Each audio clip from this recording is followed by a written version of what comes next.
Assalamualaikum warahmatullahi wabarakatuh, Alsentorian semuanya. Alhamdulillah kembali lagi pada video pembelajaran PAI. Kali ini kita akan bersama-sama kembali mengulas tentang beriman kepada Rasulullah. Silahkan anak-anak dapat menyimak video ini. Bila ada hal-hal penting, silahkan dapat dicatat pada buku catatannya. Selamat menyimak semuanya. Baik, anak-anak sekalian, pada bagian pertama kita akan kembali mengulang tentang pengertian iman dan Rasul. Iman artinya percaya atau meyakini. Meyakini bahwasannya Nabi dan Rasul itu ada, walaupun kita tidak pernah berjumpa dengan Nabi dan Rasul. Kita meyakini bahwa Nabi dan Rasul itu diutus oleh Allah agar dapat memberikan hal-hal baik, memberikan sesuatu petunjuk berdasarkan apa yang diperintahkan oleh Allah Subhanahu wa taala. Anak-anak sekalian, pengertian dari Nabi dan Rasul itu kita mulai dari pengertian Nabi. Nabi adalah seseorang yang diberikan wahyu oleh Allah Subhanahu wa taala untuk diamalkannya dan tidak wajib disampaikan kepada umatnya. Jadi seorang nabi itu Allah berikan wahyu kepadanya, kemudian diamalkan, tetapi tidak wajib untuk disampaikan kepada umatnya. Sedangkan Rasul adalah seseorang yang diberikan wahyu oleh Allah, lalu Allah perintahkan untuk diamalkan dan diwajibkan untuk disampaikan kepada umatnya. Jadi perbedaan antara Nabi dan Rasul adalah berkaitan tentang bahwa wahyu yang diberikan oleh Allah itu tidak disampaikan kepada umatnya, ini untuk Nabi. Sedangkan Rasul, wahyu yang disampaikan oleh Allah itu wajib disampaikan kepada umatnya. Lalu, poin berikutnya adalah beriman kepada Rasul Allah merupakan rukun iman yang keempat. Rukun iman yang keempat. Kalau yang pertama iman kepada Allah, dua iman kepada malaikat, tiga iman kepada kitab-kitab Allah, dan yang keempat iman kepada Rasul Allah. Baik, anak-anak sekalian, pada bagian berikutnya ini kita akan membahas tentang persamaan Nabi dan Rasul. Apa persamaan dari Nabi dan Rasul itu? Paling tidak ada 5 poin. Yang pertama adalah Nabi dan Rasul itu adalah sama-sama seorang laki-laki. Berarti tidak ada Nabi dan Rasul yang merupakan seorang perempuan. Lalu yang kedua, Nabi dan Rasul itu bersifat maksum. Apa maksum? Nabi dan Rasul itu memiliki sifat yang terjaga dari kesalahan. Nabi dan Rasul tidak memiliki kesalahan atau dosa karena memiliki sifat maksum. Allah menjaga Nabi dan Rasul. Bila hal dalam kehidupan Nabi dan Rasul itu, Nabi dan Rasul hampir melakukan kesalahan, maka tentu Allah akan memberikan teguran sehingga hal-hal yang salah itu tidak dilakukan oleh Nabi dan Rasul. Ini karena Nabi dan Rasul itu memiliki sifat maksum. Contoh misalkan Rasulullah Shallallahu Alaihi Wasallam, Nabi Muhammad di dalam Quran surah Abasa itu yang berarti bermuka masam. Pada ayat-ayat awal di surah Abasa ini menjelaskan bahwa Rasulullah Shallallahu Alaihi Wasallam hampir melakukan kesalahan, tetapi kemudian ditegur oleh Allah Subhanahu wa Ta'ala. Bahwasanya ada seseorang yang buta, kemudian menginginkan agar Rasulullah Shallallahu Alaihi Wasallam mengajarkannya tentang Islam, tapi kemudian Rasulullah saat itu sedang berbicara kepada para pemuka-pemuka Quraisy dan agak tidak memperdulikan orang buta yang muslim yang meminta untuk diajarkan sesuatu tentang Islam. Lalu kemudian hal ini ditegur oleh Allah Subhanahu wa taala melalui surat Abasa sehingga Rasulullah itu tidak melakukan kesalahan. Ya Rasulullah, para nabi dan rasul itu bersifat maksum, terjaga dari kesalahan. Lalu kemudian yang ketiga, Nabi dan Rasul itu sama-sama menerima wahyu dari Allah. Apa itu wahyu? Wahyu adalah kalamullah atau kalimat Allah atau perkataan Allah yang diturunkan kepada Nabi dan Rasul atas perantara malaikat malaikat Jibril, yang memang tugas dari malaikat Jibril adalah untuk menyampaikan wahyu kepada nabi dan rasul. Lalu yang keempat adalah nabi dan rasul itu memiliki mukjizat. Mukjizat itu apa? Mukjizat adalah kelebihan yang luar biasa yang dimiliki oleh nabi dan rasul atas izin dari Allah Subhanahu wa taala. Lalu yang kelima, nabi dan rasul itu di dalam ajarannya sama-sama mengesahkan Allah Subhanahu wa taala. Mengesahkan berarti mentauhidkan, menyatakan bahwa Allah adalah satu-satunya Tuhan yang berhak disembah. Baik, anak-anak sekalian, pada bagian berikutnya ini kita akan bersama-sama membahas tentang perbedaan nabi dan rasul. Kalau pada sebelumnya adalah persamaan nabi dan rasul, kali ini perbedaannya. Apa perbedaannya? Dimulai dari seorang nabi. Kalau nabi itu tidak wajib menyampaikan wahyunya sebagaimana di dalam pengertian, sedangkan rasul wajib menyampaikan wahyunya.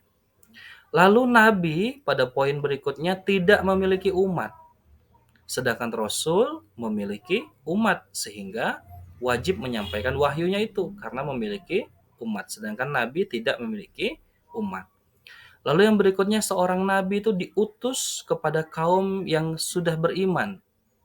Jadi kenapa nggak punya umat? Karena pada saat itu nabi diutus oleh Allah kepada kaum yang sudah beriman.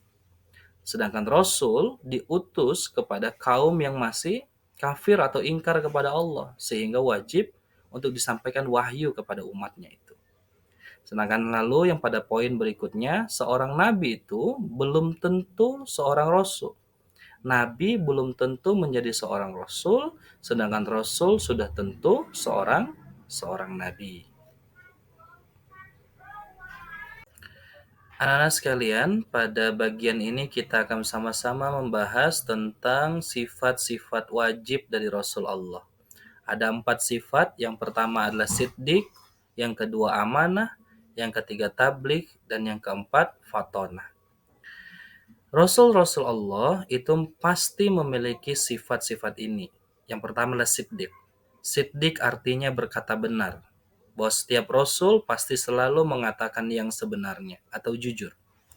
Lalu yang kedua, seorang Rasul-Rasul Allah itu pasti memiliki sifat amanah atau dapat dipercaya. Lalu yang berikutnya, setiap Nabi dan Rasul pasti memiliki sifat tabligh atau menyampaikan hal-hal yang benar yang datang dari wahyu-wahyu yang dia terima dari Allah Subhanahu wa taala. Tidak pernah menyembunyikan kebenaran. Lalu Rasul-Rasul Allah juga memiliki sifat yang keempat, yakni fatonah. Bahwa setiap Rasul-Rasul Allah itu pasti memiliki kecerdasan atau kepintaran. Baik anak-anak sekalian, nah pada bagian ini kita akan membahas tentang sifat-sifat mustahil dari Rasul Allah. Apa maksudnya mustahil? Mustahil adalah sifat-sifat yang itu tidak mungkin dimiliki oleh Rasul Allah. Kalau tadi adalah sifat wajib yang pasti dimiliki oleh Rasul Allah, sekarang adalah sebaliknya. Sifat-sifat yang tidak mungkin dimiliki oleh Rasul Allah. Yang pertama ada khianat, yakni ingkar. Yang kedua kidzib, dusta atau bohong. Yang ketiga kitman, yakni menyembunyikan. Dan yang keempat baladah atau jahil atau bodoh. Keempat sifat ini berlawanan dengan keempat sifat wajib dari Rasul Allah. Kalau Rasul Allah memiliki sifat wajib amanah, maka kebalikannya adalah khianat atau ingkar. Kalau Rasul Allah memiliki sifat wajib siddiq, berarti Rasul Allah memiliki sifat mustahil kidzib, dusta atau berbohong. Kalau Rasul Allah memiliki sifat wajib tabligh, menyampaikan, berarti lawannya adalah kitman, menyembunyikan. Dan terakhir, kalau sifat wajib Rasul Allah itu adalah fatonah, cerdas, sedangkan kebalikannya, lawannya adalah sifat mustahil, baladah, jahil atau bodoh.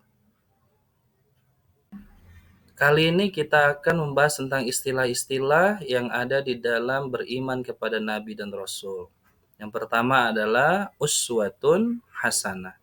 Sebagaimana ini ada di dalam Al-Quran, Allah Subhanahu wa taala berfirman, "Laqad kana lakum fi Rasulillahi uswatun hasanah."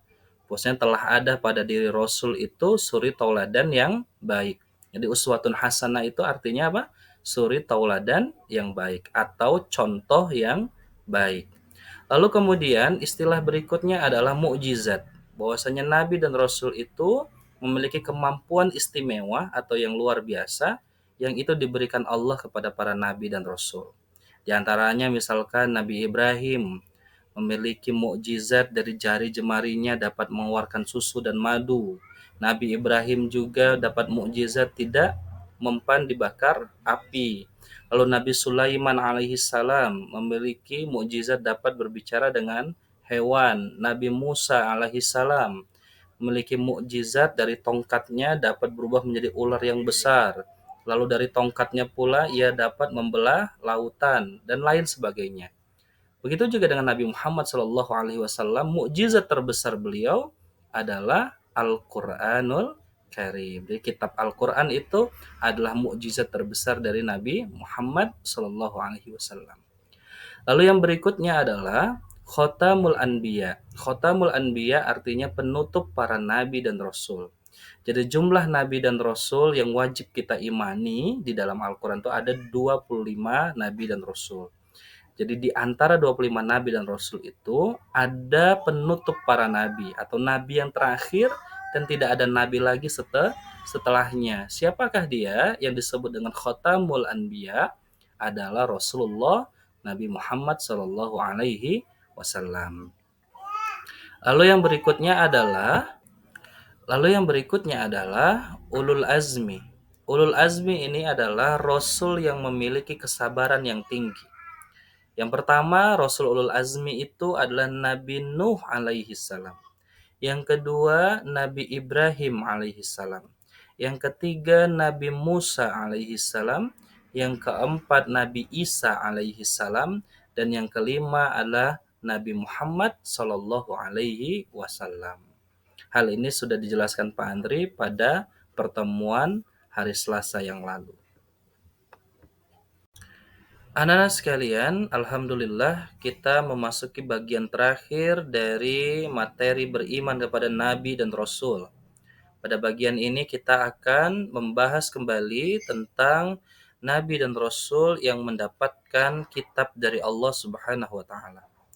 Yang pertama adalah Nabi Daud alaihissalam, itu diberikan kitab Zabur oleh Allah. Lalu yang kedua, Nabi Musa alaihissalam diberikan kitab Taurat namanya. Lalu Nabi Isa alaihissalam diberikan kitab Injil. Sedangkan Nabi Muhammad sallallahu alaihi wasallam diberikan kitab Al-Qur'an. Nah, kitab Al-Qur'an yang diberikan kepada Nabi Muhammad sallallahu alaihi wasallam ini adalah penyempurna dari kitab-kitab sebelumnya yang Allah turunkan kepada Nabi Daud, yang Allah turunkan kepada Nabi Musa dan Nabi Isa alaihi salam. Jadi kitab Al-Qur'an adalah penyempurna dari kitab Zabur, kitab Taurat dan kitab Injil. Berkenaan tentang pembahasan lebih mendalam tentang kitab-kitab Allah ini, itu dapat kita pelajari pada jenjang yang berikutnya.